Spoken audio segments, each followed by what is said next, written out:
is a fascinating race this year for many reasons, not the least of which is that the two frontrunners are a former married couple. That is so unusual and so interesting, and it's a fascinating story. James Cameron and Catherine Bigelow. Yeah. And two different films entirely. One is a film that's taken 10 years to make, A Labour of Love, by James Cameron, who marches to his own beat, and I admire him for that. He doesn't follow any rules. He just wants to make the film.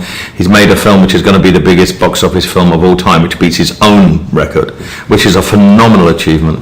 And Catherine Bigelow's made a much smaller budget film about a more intense subject, which is the war in Iraq. Who's going to win? It's so difficult to choose. I mean, my favorite movie was Precious, but if I'm going to vote between Avatar and Hurt Locker, I would vote for Hurt Locker because it's a grown-up movie. Avatar, I can see why people love it. I didn't particularly enjoy it, but I can see why people love it, and it is a tremendous technical achievement. For me, technical achievement isn't enough when it comes to movies. You have to have a great script and a good, a reasonable story. And even though I thought Avatar was technically brilliant, I would vote hands down for The Hurt Locker.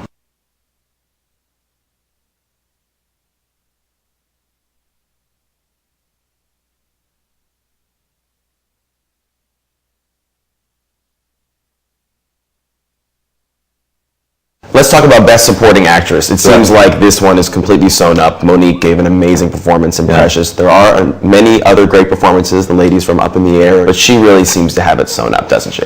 Monique is a shoo-in. This is it's a no-brainer. This is I think there are two categories. Ironically, Best Supporting Actor and Best Supporting Actress are the two shoo-ins, I think, this year.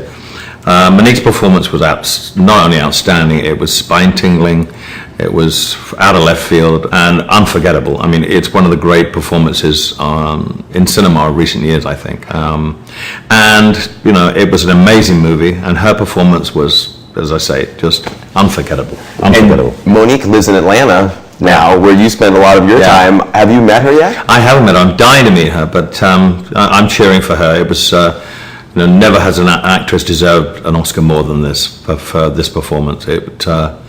It made it an incredible movie that much more believable. I mean, her performance was believable, outrageous, frightening, and in the end, you got the performance so good at the end, you even felt a pang of sympathy for her, and that's what good or great acting is about. And I never thought she was acting throughout the whole thing.